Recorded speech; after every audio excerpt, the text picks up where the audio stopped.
The whole ridge is for fighting, and both sides know it well. This is very sus, I'll be honest. This looks like... this looks like trouble to me.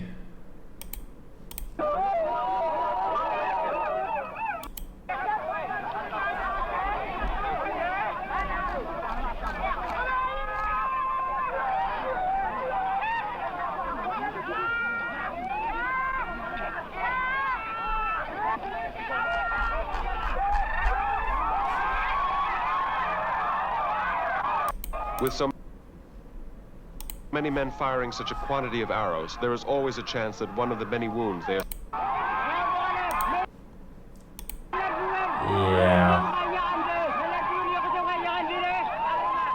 Yeah, I don't think so.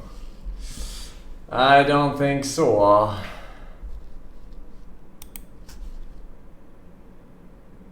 This particular report had been phoned in by Hardy Bornholm, the Home Guard chief in Vallentuna, to Major Björn Svanström at FOA.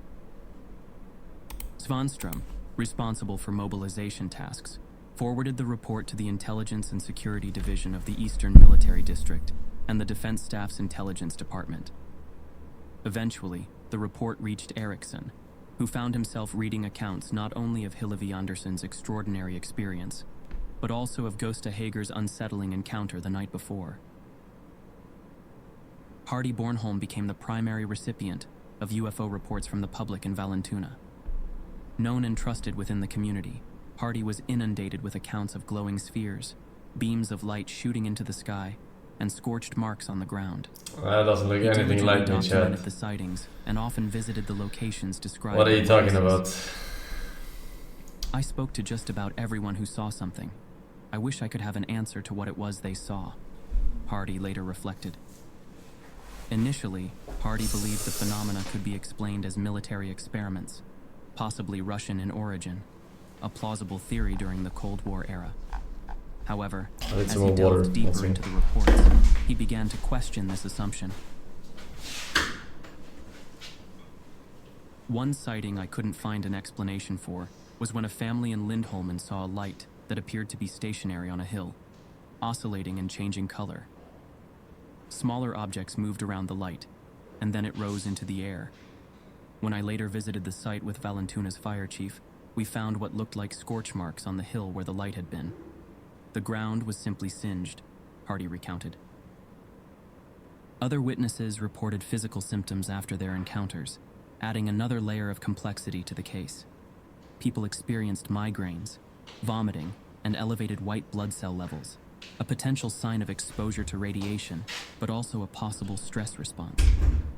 Hillevi later described experiencing severe pain, saying it felt as if she were about to break in two at the waist.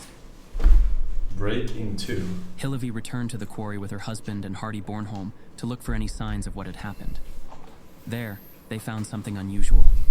In the ground, they saw 3 small wedge-shaped marks, as if something had pressed into the earth.